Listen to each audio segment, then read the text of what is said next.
धूपम धूपम च दर्शयामि ओम सरस्वत्यै नमः। दीपम च परिदर्शयामि ओम सरस्वत्यै नमः।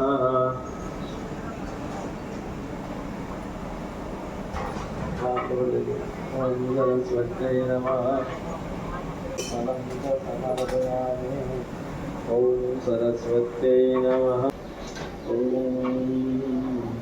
सरस्वत्यै नमः। सदक्षिणापूर्यफलम् अथो वस्त्राणि समर्पयामि ओम सरस्वत्यै नमः। नमस्करोमि।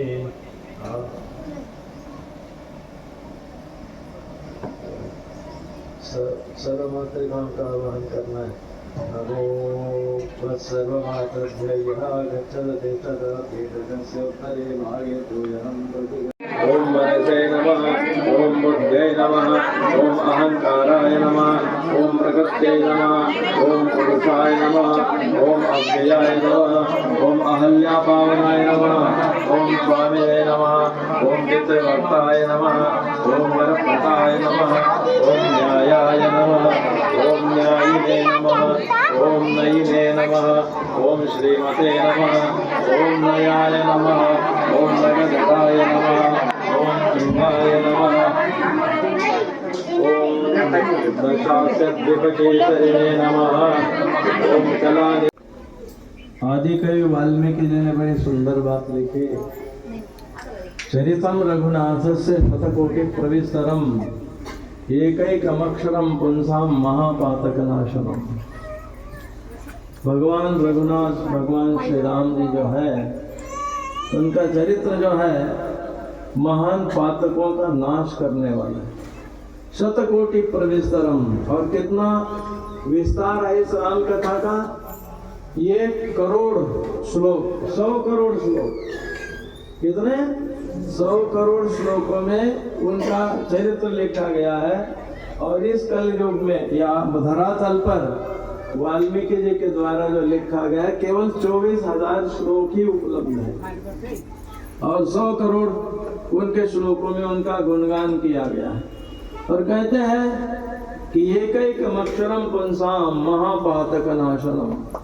उन 100 करोड़ श्लोकों का एक एक जो अक्षर है वो महापातकों का नाश करने वाला है। कितने पावन चरित्र वाले भगवान श्री राम। और इनका अर्चना आपने यहाँ पर देखा भगवान, और उनके जो परिकर है पूरा अयोध्या का अर्चन हुआ। फिर उनके जो अष्टमंत्री थे उनकी पूजा हुई। गंगा यमुना सरस्वती सारे देवी देवता लोकपाल सबका पूजन यहाँ पर हुआ। और मुख्य रूप से भगवान श्री राम की अर्चना हुई। इस कारण से इसका नाम श्री रामार्चन है। भगवान श्री राम की अर्चना करने से क्या मिलता है? तो कहते हैं कि जो जो मन में कामना होती है उन सभी कामनाओं को पूर्ण करने वाला ऐसा भगवान का छोटा सा यज्ञ है तो बहुत छोटा परंतु सबसे बड़ा है। बड़े बड़े अश्वमेधादि यज्ञ भी जिसके बराबरी नहीं कर सकते हैं, ऐसा है भगवान का पवित्र चरित्र। आप लोग कथा सुनते होंगे लोगों की, वो कहते हैं मेरे पास का दिया और रुद्राक्ष ले जाओ, धोके पी लो, कैंसर भी ठीक हो जाएगा। आप लोगों को बड़ा अच्छा लगता है। अरे कहीं ऐसा होता है तो फिर हॉस्पिटल का को बने दुनिया में। घर के अमुक कोने में तुम दीपक जला दो तो 1 साल में करोड़पति बन जाओगे। पागल हो क्या? ऐसा कहीं हुआ है? पुरुषार्थ करना पड़ेगा, श्रद्धा होगी, भक्ति होगी, भाव होगा, तभी भगवान जीवन में आते हैं। तो इस तरह की जो पागलपंथी बातें हैं उसने समाज को ज्यादा दिशाहीन कर दिया। और फिर बड़ी भीड़ लगने लगी, शिव मंदिरों में लाइन लगने लगी तो पहले कोई जाने को तैयार नहीं। तो ये स्वार्थी भक्ति है, ये भक्ति कोई काम की नहीं है। वास्तविक भक्ति तुमने की नहीं, तुमने तो स्वार्थ की भक्ति की कि मुझे ये मिल जाए। क्या हो जाएगा यदि जमीन का टुकड़ा मिल जाएगा तो मरते समय साथ ले जाओगे क्या? ले गया आज तक कोई? ये सारी चीजें यहीं की यहीं छूटनी है। और जब तक भगवान के प्रति हमारे हृदय में श्रद्धा, विश्वास, भक्ति प्राप्त नहीं होगी जागृत नहीं होगी तब तक कुछ नहीं बनने वाला। दुनिया मनुष्य करता क्या है, जो यहाँ छोड़ के जाने वाली चीजें उसको इकट्ठा करता है, जो साथ में जाने वाले उसके लिए कुछ नहीं करता है। कितने भी जमीन बना लो, दुकानें बना लो, मकान बना लो, कोई साथ में ले गए? आज तक साथ में क्या जाता है? भगवान का नाम, किया हुआ धर्म, किया हुआ सत्कर्म, बोला हुआ सच। परंतु आज तो हर एक आदमी झूठ बोलता है, होता कहीं बताता कहीं, होता जलगांव में बताता बम्बई। ये फोन ने ऐसा धंधा शुरू कर दिया। तो इस तरह का झूठ का साम्राज्य जिसके जीवन में है, क्या उसके पास भगवान आएंगे कभी? सवाल ही पैदा नहीं होता। तो इसलिए यदि भगवान को प्राप्त करना है, भगवान की भक्ति चाहिए, तो सत्य पहले जीवन में होना चाहिए। सत्य को तो जीवन से निकाल दिया और हम धर्म की बात करते हैं, बात बनेगी नहीं। तो देखिए यहाँ पर ये जो रामार्चन है बहुत छोटा सा यज्ञ है, परंतु इसका जो महात्म्य यहाँ पर वर्णन किया गया वो बड़ा ही विचित्र है। तो यहाँ पर आपने देखा कितना सुंदर मंडप बना हुआ है, और इस मंडप में जो है जो कोष्टक बना हुआ था उसमें हर एक देवी देवताओं की अर्चना जिस तरह से हुई, इस तरह से आप लोगों ने देखा। अब देखें इसके द्वितीय अध्याय में वर्णन, या जो द्वितीय अध्याय है उसमें कहते हैं कि भगवान की प्रधान पूजा होने के पश्चात, उनका सुंदर जो है पूजन होने के पश्चात अब जो है उनका महात्म्य बताते हैं। भाई मनुष्य कर्म करता है, किस लिए कर्म करता है? ऐसे ही पागलों की तरह नहीं, कोई उद्देश्य होता है। कर्म का कोई उद्देश्य होता है, बिना उद्देश्य के कोई कर्म कोई करता ही नहीं है। किसी भी प्रकार का उद्देश्य होगा तभी कर्म में मनुष्य प्रवृत्त होता है। कर्म की शुरुआत और कर्म का समाप्तिकरण, तो इन दोनों के बीच का जो समय है उसमें वो किस तरह के कार्यकलापों में लगा रहता है, क्या होता है। यदि अच्छे कर्म है तो उसको आनंद की प्राप्ति होगी, यदि अच्छे कर्म है उसको पुण्यों की प्राप्ति होगी, ऊर्ध्व लोकों में जाएगा, देवता इत्यादि बनेगा, भगवान का धाम मिलेगा। और यदि खराब कर्म होंगे तो बोले पता नहीं कीट पतंग पशु पक्षी और कुछ भी बनना पड़ सकता है। तो इसलिए पार्वती जी ने भगवान शिव से प्रश्न किया कि भगवान सर्वधर्मज्ञ सर्वशास्त्र विशारद। भगवान शिव जी सामने, उनके सामने ये कथा हो रही और पार्वती जी ने प्रश्न किया कि प्रभु आप सर्वधर्मज्ञ हो और सब कुछ जानने वाले, सभी शास्त्रों को आप जानते हो, शिव जी तो सर्वज्ञ है। तो बोले प्रभु अनेक प्रकार के यंत्र तंत्र मंत्र पता नहीं क्या क्या वर्णन किया गया है, ऐसा करो तो ये मिल जाएगा, वैसा करो तो मिल जाएगा, परंतु आप अपने मन से बताइए कि कौन सा ऐसा छोटा सा कर्म है, कौन सा ऐसा छोटा सा आराधन है जिसके करने मात्र से मनुष्य को परम लाभ की प्राप्ति होती है। पूरे जगत में देखा जाता है बहुत प्रकार के तप का वर्णन है, दान का वर्णन है, और पता नहीं इतना सब कुछ होने के बाद भी लोक में दुख दिखाई देता है। लोग दुखी है, कोई धनहीन है, कोई पुत्रहीन है, किसी को आधी व्याधि सता रही है, और बोले प्रभु आप ऐसा कोई उपाय बताइए सर्वाभीष्ट अर्थ सिद्धिदम, सभी प्रकार के अभीष्टों को देने वाला, मनोकामनाओं को पूर्ण करने वाला, आप बताइए। महादेव भगवान शिव कहते धन्यासी कृत पुण्यासी पुण्य रूपासी पार्वती। भगवान शिव इन प्रश्नों को सुनकर के बड़े प्रसन्न हुए। बोले पार्वती जी तुम धन्य हो, क्यों कि तुमने भगवान के विषयक प्रश्न किया है। कृत पुण्यासी, भगवत विषयक प्रश्न कौन करेगा? जिसके जीवन में पुण्य होंगे, जो पुण्यात्मा होगा वही भगवान के साथ जुड़ेगा। पापात्मा को तो कांटे आते हैं, भगवान की तरफ जाने से बड़ा डरता है, दूर भागता है। तो बोले देखो पुण्य रूपा से तुमने बहुत पुण्यों का अर्जन किया और उसी का परिणाम है कि तुमने ऐसा प्रश्न किया। बोले देवी सुनो, जैसे स्मरण मात्र सिद्धिम प्राप्नोति दुर्लभम, करना तो दूर, जिसके स्मरण करने मात्र से दुर्लभ सिद्धि भी प्राप्त हो जाती है। और क्या उपाय बता रहे हैं? यज्ञ श्री रामचंद्र से साधना नाम तो साधक, भगवान श्री राम का जो यज्ञ है, अभी तो देख रहे इसको यज्ञ कहते हैं, यजन, जिसमें पूजन होता है। और देखिए यहाँ पर पूजन की प्रधानता है, यहाँ कोई स्वाहा स्वाहा नहीं, कोई धुआं निकलने वाली बात नहीं, पुष्पों से भगवान का अर्चन है। और उनकी जो इस प्रकार से ये पूजा है, क्या करते हैं ये पूजा? धर्मार्थ काम मोक्ष को देने वाली, चारों पुरुषार्थों को देने वाली है। और कहाँ तक कहे, ब्रह्मा को सृष्टि करने की जो शक्ति है, ये श्री रामार्चन यज्ञ से प्राप्त होती है। ब्रह्मा को सृष्टि करने की शक्ति रामार्चन से प्राप्त होती है। भगवान विष्णु को विश्व के पालन करने की शक्ति रामार्चन से, इस यज्ञ से प्राप्त होती है। और बोले जानती हो, मैं अंतिम समय में जगत का जो विनाश करता हूँ, तो जगत के विनाश की शक्ति भी मुझे भगवान राम के इस अर्चना के कारण ही प्राप्त होती है। ऐसा छोटा सा परंतु अद्भुत भगवान श्री राम का यह यज्ञ करना चाहिए। राम यज्ञ विना सिद्धिम नाप्नुयात् अन्य कर्म भी। भगवान श्री राम को छोड़ करके जो भी हम अन्य कर्म करते हैं, उससे कोई सिद्धि आपको कभी मिलेगी ही नहीं। पूजा दानम जपम यज्ञम तपत पूजा खंडितम, पूजा कर लो, दान कर लो, जप कर लो, यज्ञ कर लो, तप कर लो, उन्हें सिद्धि प्राप्त नहीं होगी। और खास करके कलयुग में देखिए, कलयुग में लोग यज्ञ करने की बात करते हैं। अरे भाई, कलयुग में द्रव्य यज्ञ संपन्न नहीं होता है, क्योंकि यज्ञ यदि आपको हवन वाला यज्ञ करना है तो उससे पहले द्रव्य की शुद्धि जरूरी है।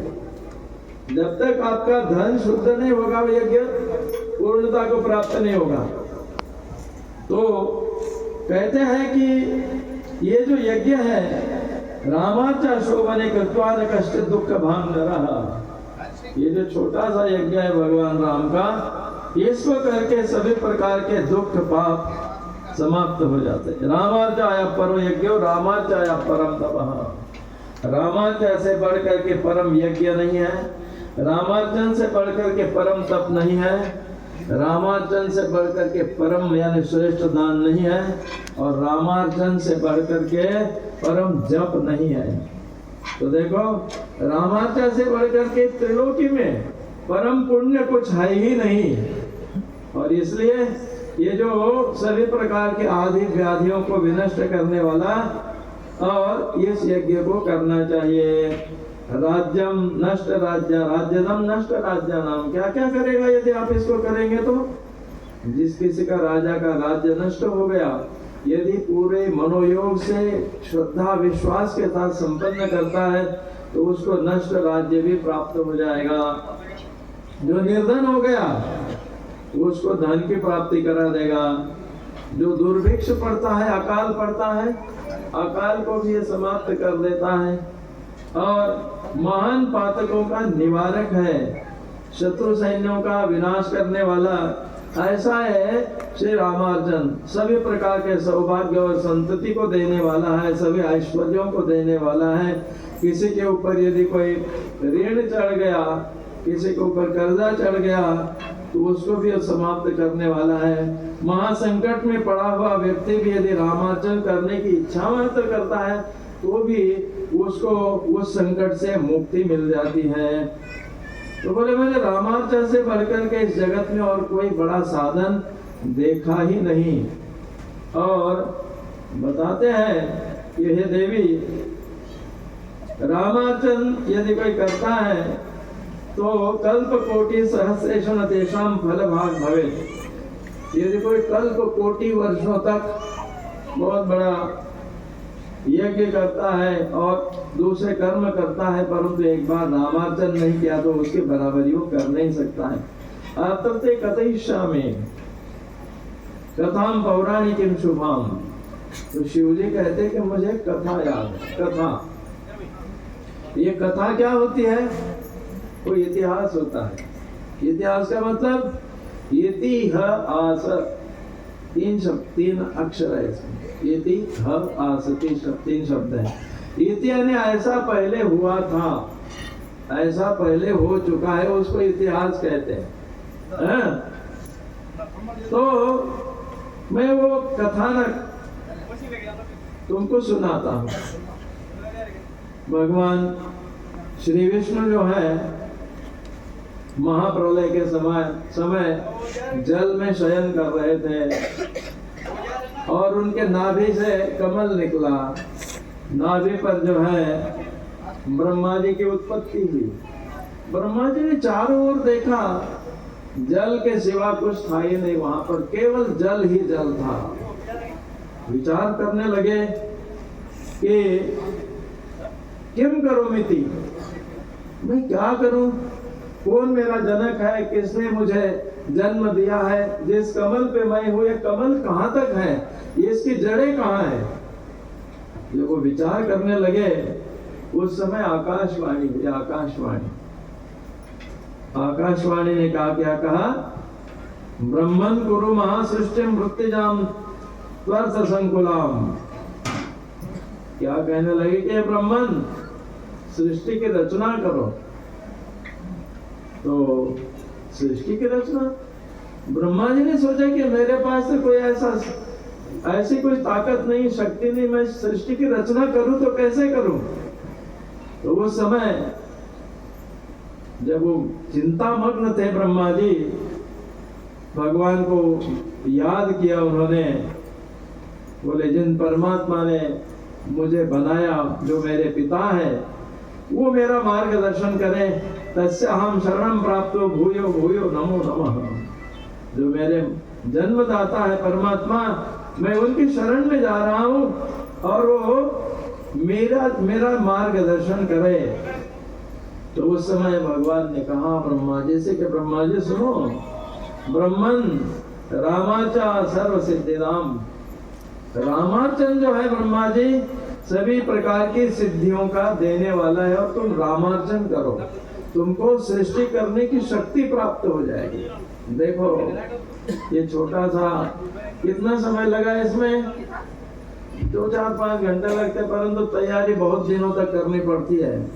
एक एक छोटी छोटी चीज इसमें इकट्ठी करनी पड़ती है, और सबसे बड़ी बात श्रद्धा भाव और भक्ति का होना बहुत आवश्यक है। वो नहीं हुआ तो कोई मतलब नहीं है। तो उन्होंने रामार्चन किया। तो कैसे करना है रामार्चन, उसका विधि विधान बता रहे हैं कि तिथि का कोई विचार नहीं, कोई भी दिन, कोई भी तिथि, कोई भी महीना, कभी भी किसी भी दिन कर सकते हैं। और भगवान के जो प्रिय भक्त है या पापात्मा भी है, वो भी आ जाए, उसके उद्धार के लिए तो रामार्चन है ही है। जो धर्मात्मा है वो तो है ही है, परंतु जो अधार्मिक है, जिसकी बुद्धि कहीं जो है टिकती नहीं है, वो भी यदि इसको सुन ले, इसका प्रसाद ग्रहण कर ले, तो बोले उसका कल्याण होता है। तो कोष्टक बनाए, जैसे ये बना हुआ है, भगवान ने वर्णन किया और ब्रह्मा जी ने इसी प्रकार से रामार्चन किया। तो उस समय उनको सृष्टि करने की जो है वो शक्ति प्राप्त हुई और ब्रह्मा जी ने सृष्टि का निर्माण किया। पार्वती जी ने फिर प्रश्न किया, कई कृता पुरा देव रामाचा तद्वदाधुना। बोले प्रभु, पूर्व समय में ब्रह्मा जी के अलावा और किस किस ने रामार्चन किया, जरा आप हमें बताइए। बोले आपने जो रामार्चन की बात की, हर्ष विवर्धनम मम हर्ष विवर्धनम, इस रामार्चन ने तो मेरे हर्ष को, मेरे आनंद को और द्विगुणित कर दिया और बढ़ा दिया, आप कृपा करके बताइए। तो शिव जी कहते हैं, देखो शिव जी वक्ता है और पार्वती जी श्रोता है। कथा जब होती है, एक कहने वाला और एक पूछने वाला, दो तो चाहिए ना। अकेला ही कोई कथा क्या करेगा। तो इसलिए कथा और श्रोता और वक्ता दो होने बहुत जरूरी होते हैं। शुणु देवी कथाम पुण्याम पूजा महात्म्य संयोताम। बोले जो पुण्य देने वाली कथा है मैं आपको बताता हूँ। मथुरा नाम की नगरी है और पृथुक नाम का एक व्यक्ति जो महारोग से जर्जर है, भयंकर बीमारी से पीड़ित था। बहुत सारे प्रयत्न उसने किए, ब्राह्मण था, परंतु उसकी बीमारी वो समाप्त नहीं हो रही थी। ब्रह्म दुख संतरस्तो मृत्यु हेतुम विचिंतयन्।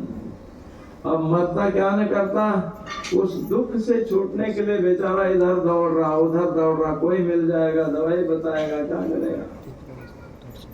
अब मृत्यु तो आ गई है नजदीक, तो कुछ ना कुछ सत्कर्म तो करना चाहिए। सोच रहा है एक दिन आत्महत्या ही कर लूं, पर नहीं, आत्महत्या भया देवी ने विषय त्यक्तवान सदा। बोले आत्महत्या करना बड़ा पाप है, इसलिए उसने आत्महत्या नहीं की। तो बेचारा जोर जोर से रोने लगा कि प्रभु मेरा मार्गदर्शन करिए, मुझे रास्ता दिखाइए, मैं किस तरह से इस महापातक से छुटकारा प्राप्त करूं।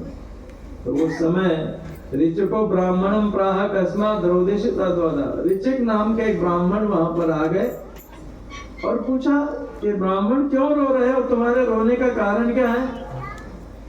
तो इस बेचारे ने, दुखी व्यक्ति ने बताया पृथुक ने कि ब्राह्मणों हम द्विजश्रेष्ठ विख्यात पृथुका भया। मैं ब्राह्मण जाति में जन्म मैंने लिया है, पृथुक मेरा नाम है, परंतु ये आदि व्याधि मेरा पीछा नहीं छोड़ रही है। बोले प्रभु ऐसा कोई उपाय बताइए, ये न दुखम मम क्षीयत, मेरा दुख समाप्त हो जाए, ऐसा कोई उपाय बताइए। तो बड़ी दया आई ऋचिक को और उन्होंने कहा कि रामार्चा तुम करो, भगवान राम का अर्चन करो। उसने सारी विधि उनको बताई और इसको बड़ा आनंद हुआ पृथुक को। बोले मैं रामार्चन जरूर करूंगा और रामार्चन के प्रसाद से तुम्हारे सारे ये दोष दुख जो है समाप्त हो जाएंगे, ऐसा उसने बताया। इस बेचारे ने जाकर के वो किया और उसको बड़ा भारी फायदा हुआ, उसकी सारी बीमारियां समाप्त हो गई। रामार्जन कृत सकृत देना भुक्तम पाप प्रपीडकाः स शुद्धो धर्म कामापि याति रामपुरम शुभम। और देखो जीवन में यदि एक बार भी किसी ने जो रामार्चन हो रहा वहां का प्रसाद ग्रहण कर लिया तो फिर जन्म जन्मांतरों के उसके जो पाप ताप है वो समाप्त हो जाए। रामार्चन के प्रसाद का बड़ा भारी महत्व है और इस प्रसाद को जब हम लेते हैं, भोजन करते हैं या ग्रहण करते हैं, तो उस समय ध्यान रखना चाहिए कि इसका एक कण भी जूठा छूट के और फेंके नहीं उसको, यदि नहीं तो फिर बड़ा अपराध लगता है। बड़ा फायदे कारक भी है, परंतु यदि उसका जरा भी तुम्हारे द्वारा ये हुआ, तिरस्कार हुआ, जूठा छोड़ के फेंक दिया, तो उसका उल्टा फल भी मिलेगा। इसलिए ध्यान रखना, रामार्चन का प्रसाद जब लेते हैं तो उसमें से एक कण भी छूटना नहीं चाहिए। तो उस बेचारे ने जब वो रामार्चन किया तो उसको पुष्पक विमान पर बैठा करके भगवान के धाम में जाने का रास्ता मिल गया और इस प्रकार से उसकी वहां पर पीड़ा सारी समाप्त हो गई। अब अश्वमेध इत्यादि बड़े बड़े राजसूय इत्यादि बड़े बड़े जो यज्ञ है, रामाचार्य प्रसाद से कलाम नारति षोडशम। रामार्चन का जो प्रसाद है, इस प्रसाद की महत्ता है, क्योंकि रामार्चन पूर्ण होने के बाद भगवान को भोग लगा और वो प्रसाद बन गया और वो प्रसाद जो हनुमान जी को अर्पित करते हैं। और हनुमान जी, राम जी कहते हैं भाई यदि तुम्हें कोई दुख है, कष्ट है, तो हनुमान जी से प्रार्थना करो, वो तुम्हारे सारे दुख कष्ट नष्ट कर देंगे। और यदि इस प्रसाद को कोई पा लेता है तो बोले उसकी सारी पीड़ा जो है समाप्त हो जाती है। तो आइए, पार्वती जी ने पूछा, केनान्येन कृतं स्वामी लोके रामार्जनम शुभम। बोले स्वामी, और किस किसने श्री रामार्जन किया? तो श्री महादेव भगवान शिव बोलते हैं, विशालापुरी है, बद्रिकाश्रम जिसका नाम है, यहाँ एक वैश्य जो है, सरम जिसका नाम था, वो निवास करता था। क्या करता था वो? धनाढ्यो असत्य संयुता, बहुत धन था उसके पास, पर धन होने के बाद भी क्या करता था वो? असत्य उसके जीवन में भरा पूरा था, झूठ बोलता था, संकल्प करता था और करता नहीं था। देवेभ्यो ब्राह्मणेभ्यश्च प्रतिश्रुत्यन दत्तवान। क्या कमी थी उसके अंदर? देवताओं को मंदिर में जाके तो कह देता, मेरा ये काम अमुक काम बन जाए तो ये चढ़ा दूंगा, वो चढ़ा दूंगा, काम हो गया मेरा, तू कौन और मैं कौन, कोई लेना देना नहीं। ब्राह्मणों को कहता था, मेरा यदि अमुक काम हो जाए तो अमुक दे दूंगा, परंतु काम होने के बाद उनको मुंह दिखाता नहीं था अपना। प्रतिश्रुत्य न दत्तवान, संकल्प करता था, देता कुछ नहीं था।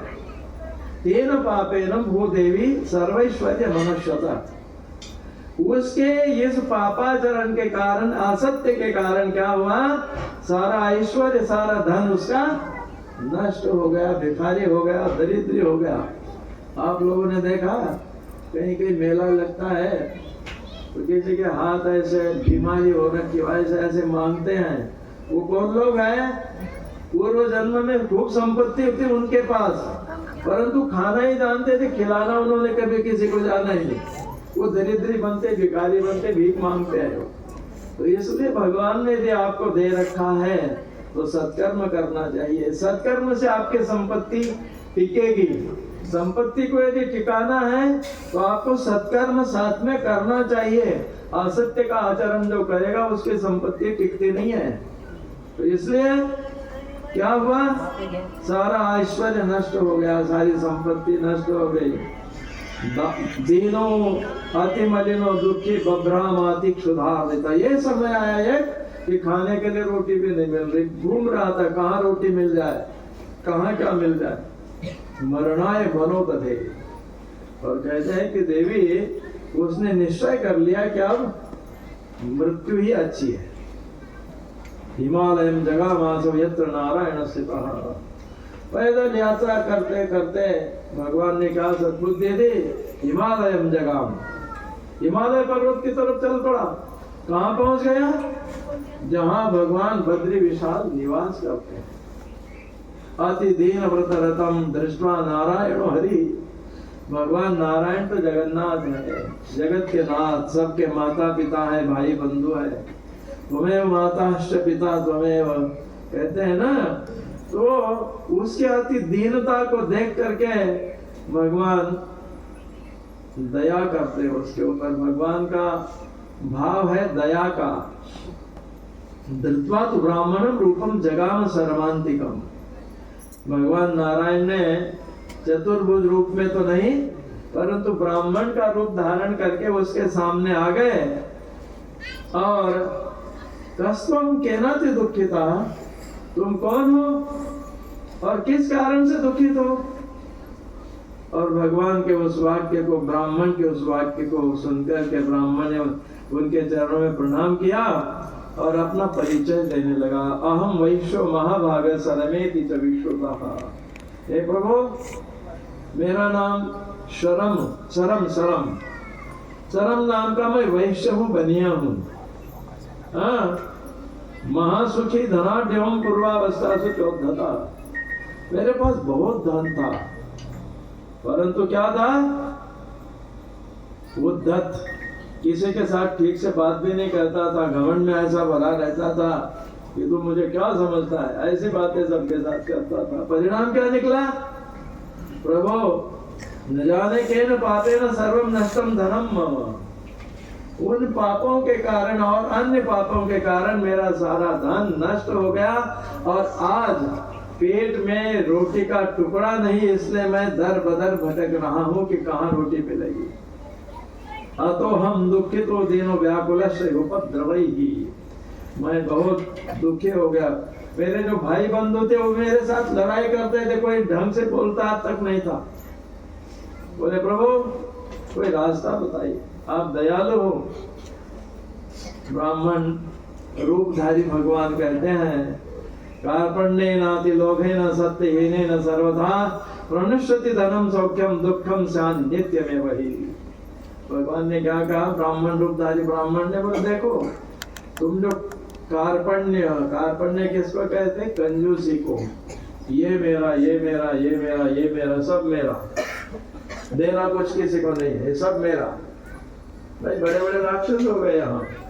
कौन कौन से हो गए? एक तो हिरण्याक्ष, एक तो हिरण्यकश्यप। हिरण्याक्ष कौन है? दूसरे के धनपति जिसके नजर गड़ी रहती कि उसका मुझे कैसे मिल जाए, तो हिरण्याक्ष राक्षस है। हिरण्यवाक्षिणी यस्य सा, दूसरे के धन पर जिसकी आंखें गड़ी रहे हो हिरण्याक्ष। और हिरण्यकश्यप कौन है? जरूरत नहीं है परंतु फिर भी दूसरे का धन छीन के भी अपने सिरहाने रखता है और आराम से सोता है, वो हिरण्यकश्यप है। तो देखो ये जो सत्यहीन लोग होते हैं और दूसरे के कार्पण्य जो कृपण होता है, सत्कर्म में धन को नहीं लगाता है, उसकी यही दशा होती बोले जो तुम्हारी हो रखी है। प्रतिज्ञा न दत्तम ते देवाय ब्राह्मणाय च, तुमने कौन सा अपराध किया? प्रतिज्ञा करके तुमने न तो देवताओं को दिया न ब्राह्मणों को दिया, और इसलिए तुम्हें इस दुख की प्राप्ति हुई है। हे दुर्मते, तुम्हारी बुद्धि बड़ी भ्रष्ट हो रखी है। उस भ्रष्ट बुद्धि का परिणाम है कि आज तुम अशांत हो। वैश्य ने क्या कहा? शरम ने, प्रभु आपकी वाणी बिल्कुल सत्य है, रहित तो हम सत्य वाक्य न रहित हो हम। सत्य वाक्य से मैं रहित हूँ, मैं चाहने पर भी सत्य बोल नहीं सकता। कुछ कुछ लोगों की ऐसी आदत बन जाती है, चाहता तो सत्य बोलना पर अंदर पुण्य हो तब तो सत्य निकलेगा, झूठ ही निकलेगा। राम की जगह मराई निकलेगा, उसके मुंह से राम नहीं निकलेगा। प्रतिज्ञाय दत्तम च देवाय ब्राह्मणाय च, उसका परिणाम है। और इसलिए मेरा सारा ऐश्वर्य नष्ट हो गया। यत्न वद महाभाग सुखी है न भवाम्यहम। बोले महाभाग, आप कोई ऐसा यत्न, ऐसा कोई उपचार, कोई ऐसा रास्ता, कोई ऐसा उपाय बताइए कि मुझे फिर से सुख की प्राप्ति हो जाए। तो ब्राह्मण वेशधारी भगवान ने बोला, बोले तुम भगवान के भक्तों से परांगमुख थे, भगवान के भक्तों का तुमने आदर नहीं किया। धर्माणि प्रलयम यान्ति यान्ति वंशयमक्षयम, और भगवान के भक्तों का, ब्राह्मणों का जो विरोध करता है, जानते हो उसको क्या मिलता है? धर्माणि प्रलयम यान्ति, उसका धर्म कर्म समाप्त हो जाए, नष्ट हो जाता है, और उसका वंश का क्षय हो जाता है। जो ब्राह्मण और देवताओं को कह करके नहीं देता है, उसको वही दशा प्राप्त होती जो तुम्हें प्राप्त हुई है। न सत्यात्पादकम नास्ति नहीं धर्मश्च सत्यता। बोले देखो ब्राह्मण, शर्म, असत्य से बढ़कर के कोई पाप दुनिया में नहीं है, और सत्य से बढ़कर के कोई पुण्य नहीं है। देखिए छोटी सी बात है धर्म और अधर्म की। असत्य ही अधर्म है और सत्य ही धर्म है। अतो सत्यम परित्यज्य सत्यम आश्रयते सुधी।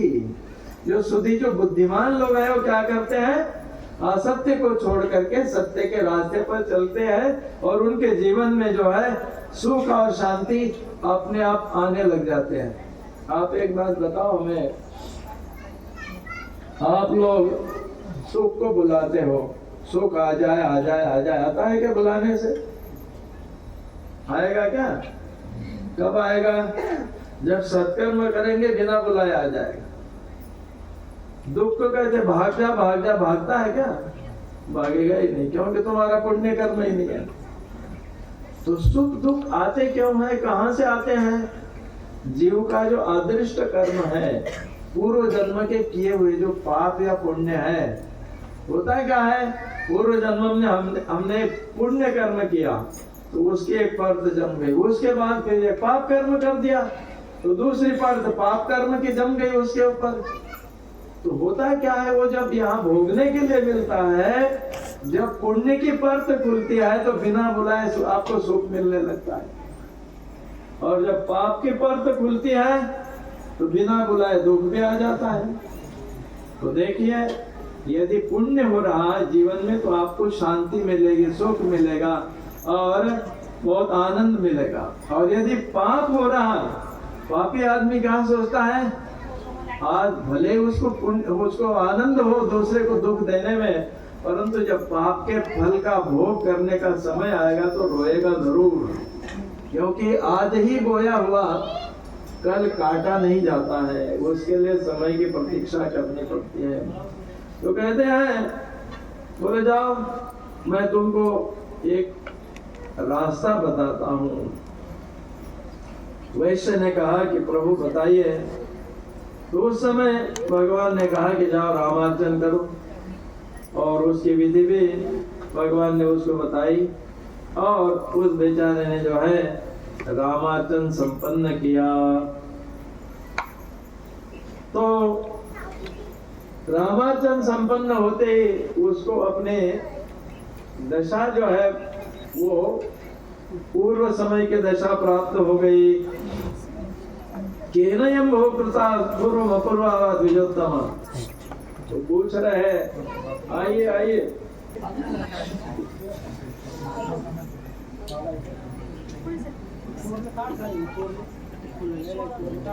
शिवजी कहते हैं कि उस बेचारे को बड़ा आनंद हुआ। पार्वती जी ने और प्रश्न पूछा, यदि कथा जो है ना, कथा का मतलब क्या है, कथम कहते कथा, एक प्रसंग बताया ऐसा हुआ, फिर इच्छा होती आगे और क्या हुआ, बोले और किसने किया, तो कथम यानी फिर क्या हुआ, फिर क्या हुआ, फिर क्या हुआ, ऐसा क्रम जहाँ समाप्त तो होता ही नहीं, उसका नाम कथा है। तो पार्वती जी ने फिर से पूछा, बोले प्रभु और भी बताइए, ये जो रामार्चन है कोई ब्राह्मण क्षत्रिय वैश्य शूद्र इन चारों में से हर कोई कर सकता है या कोई विशेष जाति के लोग कर सकते हैं, विशेष धर्म या विशेष जो चार आश्रम है इसमें से कोई विशेष ही लोग कर सकते हैं? बोले नहीं। क्या कहते हैं शिव जी, ब्राह्मण क्षत्रिय वैश्य कर्तव्यम राम पूजनम।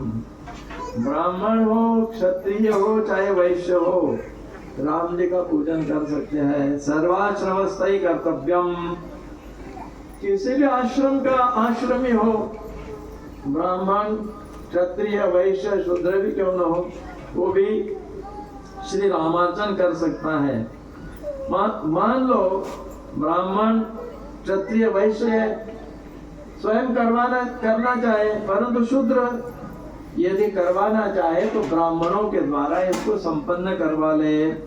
उत्तम वस्तु देवी पुष्प पत्र दिवांकुरई, और उत्तम वस्तुओं को ला करके भगवान की जो है इस प्रकार से अर्चना करनी चाहिए। आइए, अत्रते कथयिष्यामि चेतिहासम पुरातनम।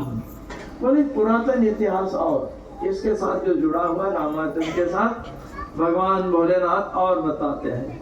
कलिंग देशे चोत्पन्नो ब्राह्मणो विमदा भयः। कलिंग देश जिसको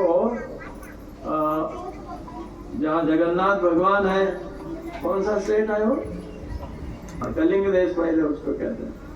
कलिंग देश में विमद नाम का एक ब्राह्मण जो है निवास करता था। महापापर तो दुष्टो, विशेषता थी उसकी।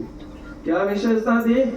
महापाप में रत था, हमेशा पाप कर्म में लगा रहता, दुष्ट।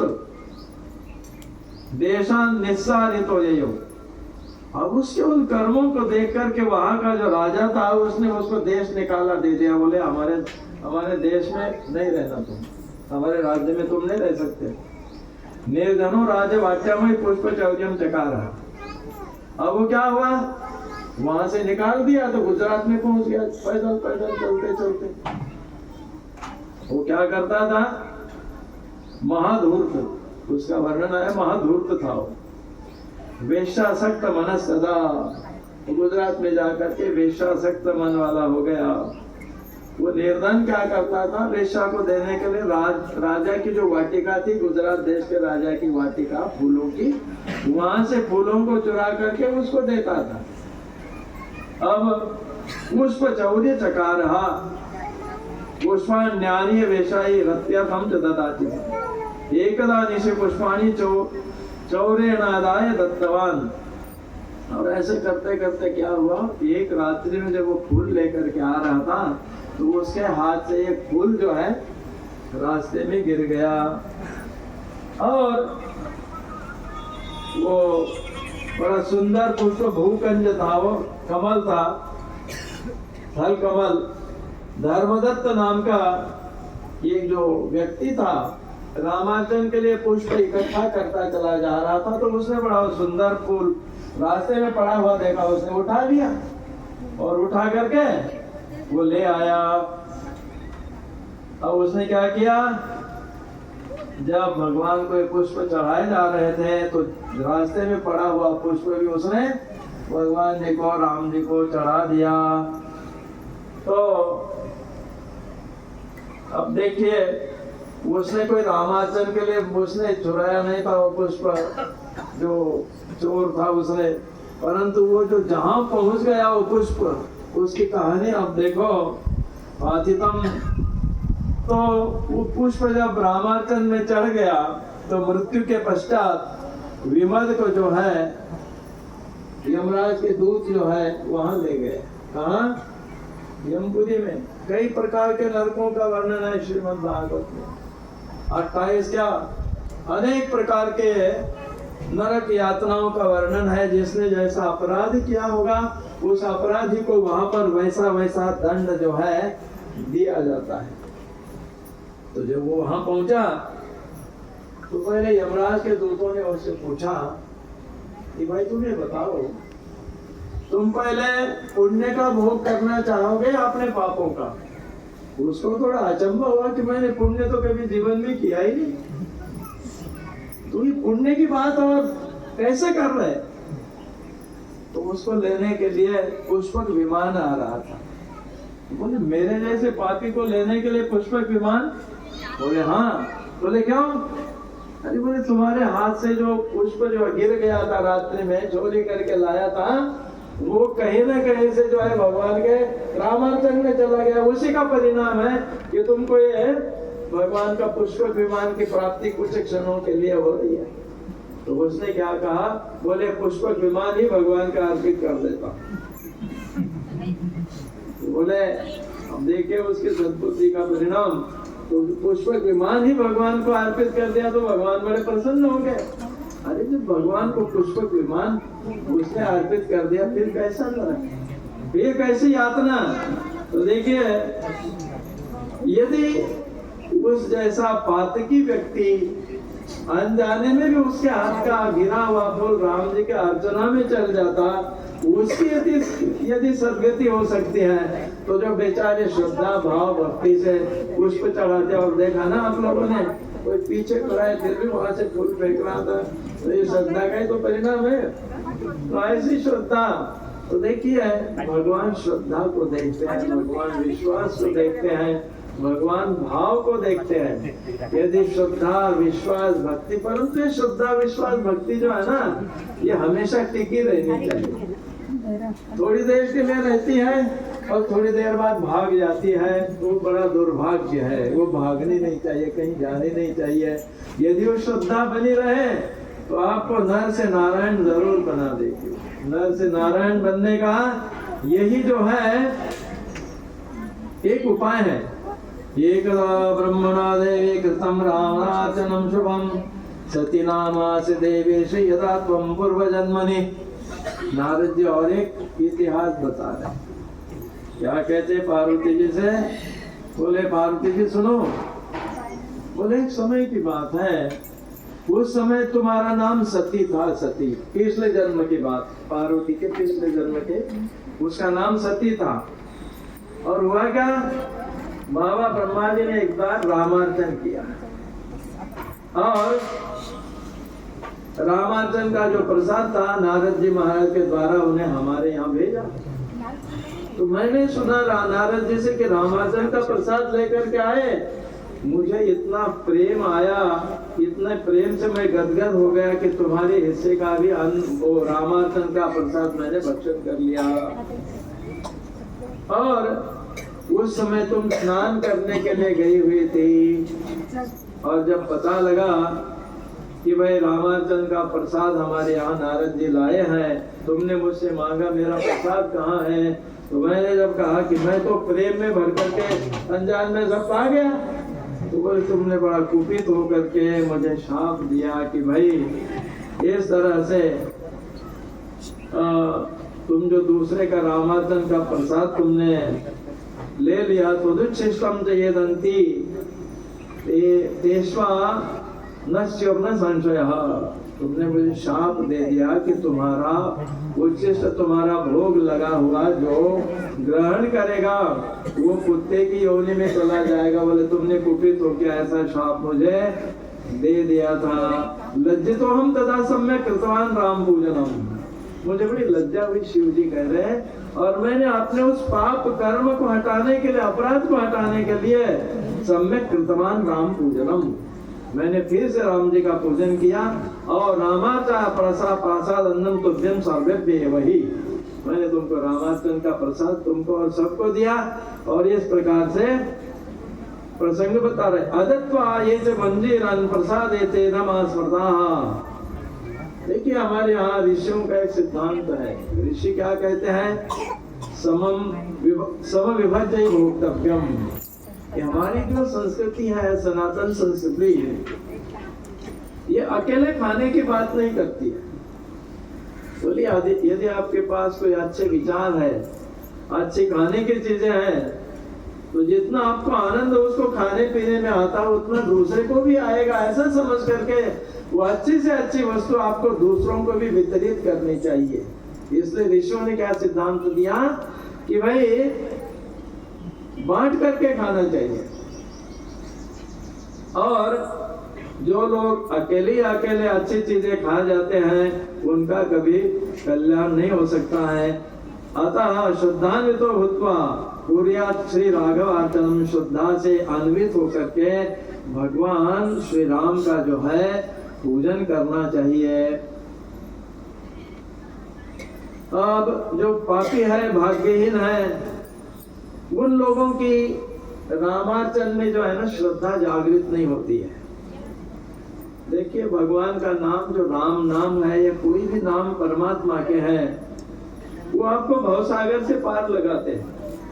परंतु विश्वास किनको होगा, जिनके पास पुण्यों का संचय होगा उन्हीं को भगवान के नाम में विश्वास होगा। और जिनके पास पुण्य नहीं है वो बोले अरे राम राम करने से कुछ होता है क्या। तो बोले किससे क्या होता है, राम नाम से ही सब कुछ होता है, भगवान के नाम से ही सब कुछ होता है। परंतु तुम्हारा पाप है जो तुमको ले डूबता है भगवान के नाम में, प्रीति या विश्वास नहीं होने देता। यम यम वापिस स्मरण भावम त्यजत चिंते करेवरम। गीता में भगवान ने कहा कि जिस जिस भाव का स्मरण करते हुए लोग अपने शरीर का परित्याग करते हैं, बोले वैसी वैसी गति उसको प्राप्त होती है। श्रीमद् भागवतकार तो यहाँ तक कहते हैं नामानि येषु विगमे विवशा गृह्णन्ति तेनैक जन्म शमलम सहसैव हित्वा संयान्ति पावृतमृतं तमजं प्रपद्ये। क्या होता है, अंतिम समय में दुख हो रहा, कष्ट हो रहा, बोला नहीं जा रहा, और दुख के कारण ही क्यों न हो, जब कोई दुख के कारण भगवान का नाम उच्चारण करता है या मन ही मन याद करता है तो क्या मिलता है उसको, ते नैक जन्म शमलम सहसैव हित्वा। श्री सुखदेव जी महाराज ने कहा नैक एक, बोले न एक नहीं अनेक जन्म जन्मांतरों की जो पाप राशियां हैं भगवान के नामोच्चारण मात्र से भस्म हो जाती है। और भगवान के वैकुंठ धाम का दरवाजा उसके लिए खुल जाता है। भगवान का नाम ही संसार में तारने वाला है, और कोई उपाय है ही नहीं। कोई भी मंत्र ले लीजिए आप, उस मंत्र में उस देवता का नाम होगा ही होगा। देवता के नाम के बगैर मंत्र होता ही नहीं, और देवता ही तारक होता है। और सबसे बड़ी बात, राम मंत्र को तो तारक मंत्र कहा गया है, इसलिए है। और बड़ी विशद व्याख्या राम नाम की गई है। भगवान का राम का जो नाम है उसमें रंकार जो है वो अग्नि बीज है। अग्नि क्या करती है? सभी चीजों को जला के दाह करके राख करके रख देती है। अ जो है म र जो है अग्नि बीज है। अ जो है ब्रह्मा उसका सूर्य बीज है, और म जो है चंद्रमा का बीज है। तो देखिए, ज्ञान और विज्ञान की भी प्राप्ति होगी, पापों का विनाश भी होगा, और मुक्ति का पथ भी प्रशस्त होगा यदि हम भगवान राम का नाम अपने जीवन में उतार लेते हैं। राम नाम में विश्वास हो जाए तो सब कुछ है। यह लोक सुखम मुक्त्वा प्राप्नुयात् राम सन्निधिम, इस लोक में सुख मिलेगा और परलोक में राम सन्निधि की प्राप्ति होगी। भगवान का जो साकेत लोक है, उस साकेत लोक में जाकर के आपको निवास करने के लिए मिलेगा। तो देखिए, ये जो श्री रामार्जन है, बड़ा छोटा सा यज्ञ, इसको कुछ 7 दिन 10 दिन या 5 दिन नहीं लगते हैं, और इतना थोड़े समय में ब्रह्मा को संसार बनाने की शक्ति देता है, संसार के सर्जन की शक्ति देता है। भगवान विष्णु को जगत पालना की जो है ऐश्वर्य में शक्तियां प्रदान करता है, और भगवान शिव जो तमोगुण के अधिष्ठाता है, महाप्रलय के देवता है, महाप्रलय के लिए भी शक्ति की आवश्यकता होती है। ऐसे भगवान शिव को जो महाप्रलय को संपन्न करने की शक्ति प्रदान करता है, ऐसा छोटा सा ये श्री राम जी का जो है ये रामार्जन, और इसके प्रसाद की खास करके विशेषता है। अब देखिए, बड़ा सुंदर भगवान का रामार्चन आपने यहाँ देखा, संपन्न भी किया, और आपने पुष्पों से भगवान की अर्चना भी की। और देखा ना आपने, वो बेचारा उसके रास्ते का पड़ा हुआ फूल कहीं रामार्चन में पहुंच गया तो कहाँ पहुंच गया, वो भगवान के धाम में पहुंच गया। पर इतनी श्रद्धा भक्ति, अब कुछ लोग नास्तिक होते हैं जिनके पाप इतने प्रचंड होते हैं, बोले ऐसे करने से थोड़े कुछ होता है, बोले तुम्हारे लगे कोई रास्ता नहीं, कोई ठिकाना ही नहीं है इनके उद्धार का, जाए इनका उद्धार कभी हो ही नहीं सकता है। श्रद्धा के सिवा और भक्ति और विश्वास के सिवा जो है जीव का उद्धार होगा ही नहीं। तो देखिए, और खास करके कलयुग में, कलयुग सम जुगान नहीं जो नर कर विश्वास, इस कलयुग के समान अन्य युग है ही नहीं। भाई अन्य जो युग थे, सतयुग, त्रेता, द्वापर, उन युगों में क्या करता था, क्या करना पड़ता था? बड़ी बड़ी तपस्याएं करनी पड़ती थी। सतयुग में लोग तपस्या करते, तपस्या करके क्या केवल हड्डी बच जाती थी, केवल हड्डी बच करके अस्थि प्राण होते थे, और तब जाकर के यदि भगवान प्रसन्न होते तो उसको मिलते। त्रेता आया, बड़े बड़े यज्ञ जो करेगा उसको मिलेंगे भगवान। फिर आया योग का समय, जो श्वास पर काबू पा लेगा, श्वास रोक लेगा, सबके श्वास रुक जाएंगे। परंतु कलयुग इतना विचित्र युग है कि आदमी जान सोच समझ करके भी, जान करके भी, सोच करके भी सत्य नहीं बोल पाता, ऐसा कलिमल है ये। कलिना सदृशक को भी युगो नास्ति बनाने। तो इस कलयुग के समान श्रेष्ठ युग नहीं है। कीर्तनादेव कृष्ण से परस मुक्त संग परम व्रजेत, भगवान के नाम संकीर्तन मात्र से जो है जीव का उद्धार हो जाता है, वो भव सागर को पार कर लेता है। पूर्व युग जितने कठिन थे, तपस्या में, यज्ञ में, आराधना में, ये युग इतना सरल है, और इसका साधन इतना सरल है, केवल भगवान का नाम। परंतु उस भगवान के नाम में रुचि, भगवान के नाम में विश्वास, भगवान के नाम में श्रद्धा उन्हीं की होगी जिनके पास पुण्य की गठरी होगी, और जिसके पास पुण्य की गठरी नहीं होगी उनका विश्वास उसमें होगा ही नहीं। तो देखिए सबसे बड़ी बात है पुण्य की, सबसे बड़ी बात है विश्वास की। और जो लोग श्रद्धा भक्ति विश्वास के साथ राम नाम का आश्रय ग्रहण करेंगे, बोले उनके लिए भव सागर बहुत छोटा सा। आपने देखा ना भगवान पंढरपुर में विठ्ठल भगवान क्या किया उन्होंने, कैसे खड़े हैं, कोई बड़ा सिंहासन भी नहीं, ईंट पे खड़े, ईंट पे। भाई ईंट पे क्यों खड़े हो गए? माँ बाप की सेवा कर रहे थे, वो पुंडरीक था ना, तो भगवान आए, प्रसन्न हो गए, बड़ा भक्त बन गया भाई। अरे बोले देखो मैं आ गया हूँ, बोले आ गए तो कोई बात नहीं, खड़े रहो। आसन क्या दे दिया, ईंट दे दी, बोले इसके ऊपर खड़े रहो। तो भगवान ने देखा आप देखेगा मेरी तरफ, तब देखेगा, आप देखेगा, देख ही नहीं रहे, बोले ऐसे ही खड़े रहो। तो भगवान को बड़ा अचंभा हुआ कि भाई अन्य युगों में मैंने भक्त देखे, मैं जाता था तो साष्टांग प्रणिपात भी करते थे, स्तुति भी करते थे, ये कैसा भक्त कलयुग का। भगवान को बड़ा अचंभा हुआ, ऐसा भक्त मैंने नहीं देखा। कोई अचंभे में पड़ के क्या कहा, भगवान ने दोनों अपने हाथ कमर पे रख लिए, ये कैसा भक्त है। महायोग पीठे तटे भीमरथ्याम वरम पुंडरीकाय दातुम मुनिंद्रई, बड़ा सुंदर अष्टक लिखा शंकराचार्य भगवान ने। और देखो पुंडरीक को वर देने के लिए भगवान ऐसे अचंभित होकर के खड़े रह गए, इतना लंबा समय बीत गया, आज तक वो वैसे के वैसे खड़े। तो देखिए श्रद्धा विश्वास भक्ति जब इस तरह से होगी, भगवान दूर नहीं है। लोग कहते हैं भगवान कहाँ है, भगवान कहाँ नहीं है।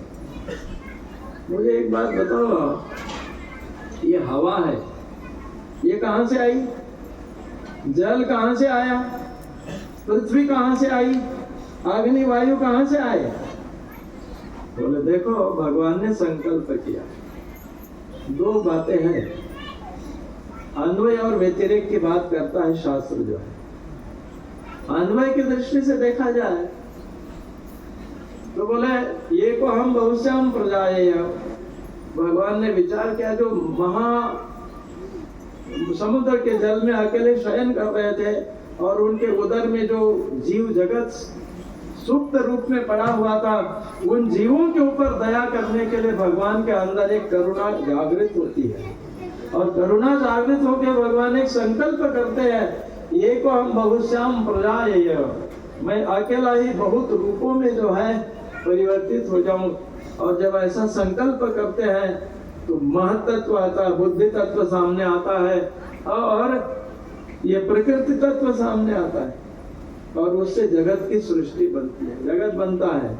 कैसा जगत बनता है, जो सत्वगुण था, सत्वगुण से देवता लोग बनते हैं, रजोगुण से 5 कर्मेंद्रिया 5 ज्ञानेंद्रिया 11वां मन बनता है, और जो पंच महाभूत है वो तीसरे गुण से बनते हैं।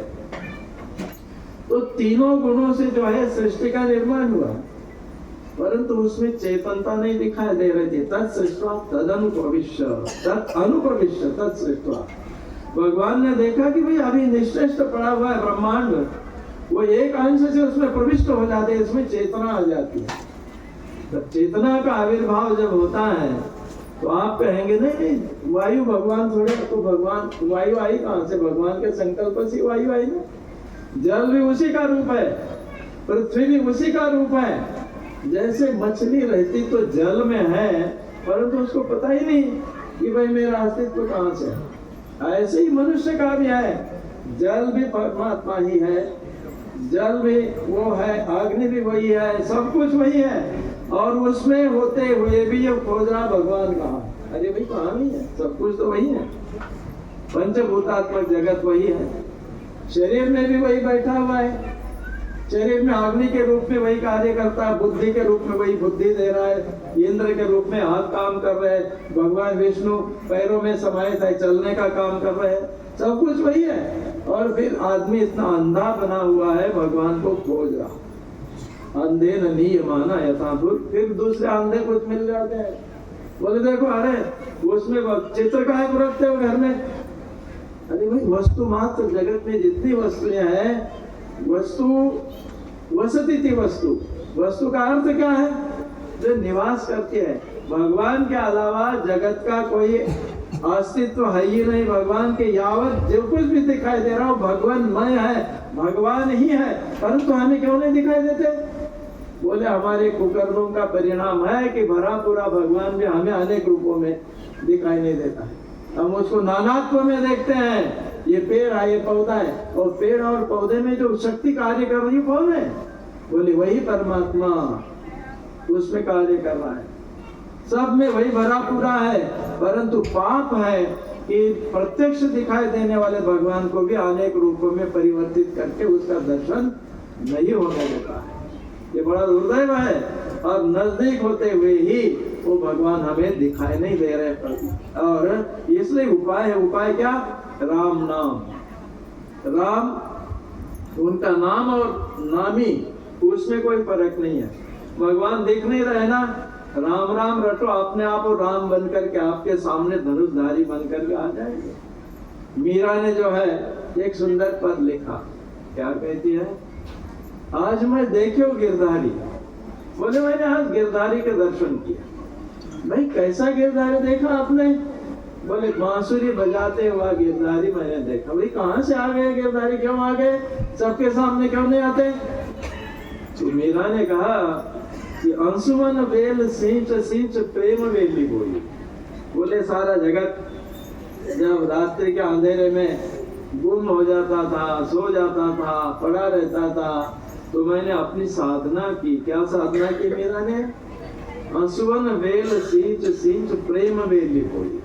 सारा जगत रात के अंधेरे में निद्रावस्था में होता था, तो मीरा साधना करती थी, कृष्ण के लिए आंसू बहाती थी, और प्रेम की वेल उसने लगाई। और उस प्रेम की वेली का सिंचन कैसे करती थी? अपने आंसू धाराओं से। आज प्रभु नहीं आए, शायद कल आएंगे, परसों आएंगे। उन आंसू धाराओं से प्रेम वेली का सिंचन किया, और कहती उसी प्रेम वेली का फल है कृष्ण के प्रत्यक्ष दर्शन में। या निशा सर्वभूतानां तस्याम जागृति संयमी यस्याम जागृति भूतानि सा निशा पश्यतो मुने। ये जो अंधकार में निशाएं हैं, उन अंधकार में निशाओं में योगी जो है जागता है, जिसका संयोजन भगवान के साथ हो गया मन का, और उसी की साधना का परिणाम होता है कि उसके जीवन में धनुषधारी भगवान राम का प्राकट्य हो जाता है, उसके जीवन में बांसुरी बजाने वाले श्याम का प्राकट्य हो जाता है, और उसके जीवन में शेर पर बैठी हुई जगन माता का प्राकट्य हो जाता है। तो आवश्यकता है, जब तक इस तरह की आपकी मानसिक वृत्ति, चिंतन की वृत्ति नहीं बदलेगी, भगवान आपको होते हुए भी दिखाई नहीं देंगे। सब जगह है, सब कुछ है, अभी भी है, सब पहले भी था, अभी भी है, आगे भी रहेगा, पर अंधों को दिखाई नहीं देगा। तो गीता के 11वें अध्याय में भगवान ने अर्जुन से कहा कि अर्जुन देखो भाई, अर्जुन ने कहा कि अपना दिव्य रूप मुझे दिखाई। भगवान कहने लगे कि मेरा दिव्य रूप तुम देख नहीं सकते हो। तो बोले प्रभु देखना तो है। तो बोले दिव्यम ददामि ते चक्षु पश्चिम योगम ऐश्वरम। बोले मेरे यदि दिव्य रूप के दर्शन तुम्हें करना है तो मैं तुम्हें दृष्टि दूंगा, तो तुम देख पाओगे, नहीं तो नहीं। तो दिव्य दृष्टि भगवान ने दी, और उस दिव्य दृष्टि का परिणाम है कि अर्जुन को विश्वरूप दर्शन दिखाई दिया। तो ऐसे दिव्य दृष्टि भगवान आपको देंगे यदि आपके अंदर अर्जुन के जैसी भगवान के दिव्य रूप को देखने की चेष्टा होगी, इच्छा होगी, आकांक्षा होगी, तो भगवान आपको दिव्य दृष्टि देंगे, और आपको जरूर राम रूप में, श्याम रूप में आ जाए। यद्यध्यात उर्गाय विभावयन्ति तत्तद् वपु प्रणय से सदनुग्रह।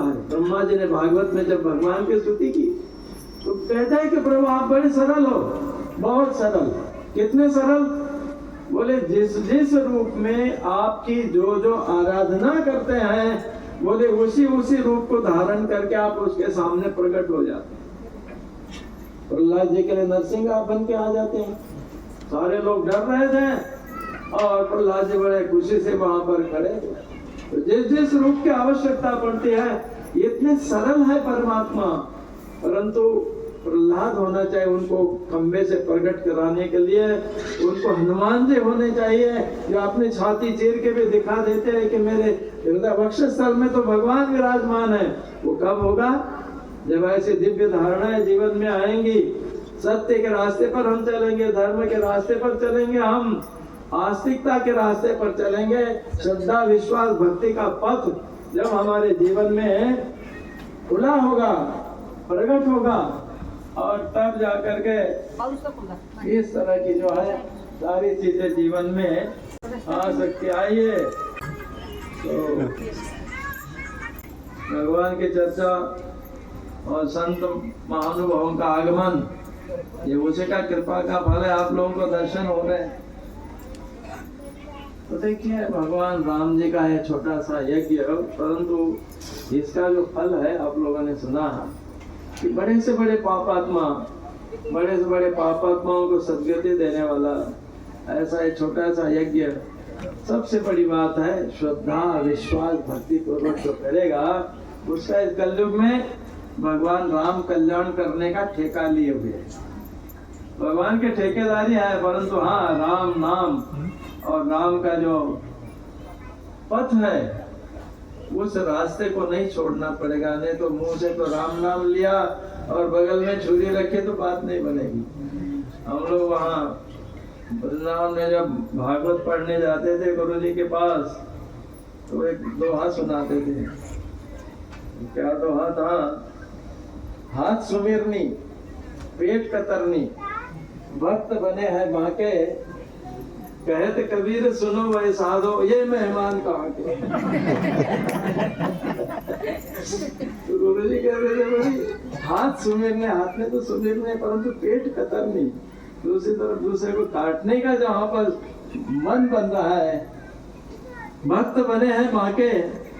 तो बोले ऐसे जो करना कुछ कथनी कुछ है वो बात नहीं बनेगी। मनोविज्ञान में भी जो लोग आज खोज कर रहे हैं उनका यही कहना है कि भाई यदि आपको जीवन में शांति चाहिए तो मिलेगी कहाँ से?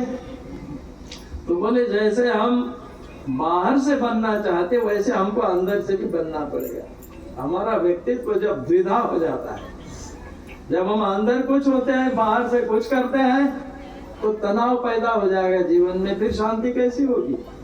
शांति नहीं हो सकती है। इसलिए मनोवैज्ञानिकों का भी कहना है कि यदि हमें मनुष्य बनना है तो मनुष्य बनने के जो एक सूत्र हैं, उन सूत्रों को जब तक हम अपने जीवन में नहीं उतारेंगे मनुष्य बन ही नहीं पाएंगे। उन सूत्रों के ऊपर चलना पड़ेगा।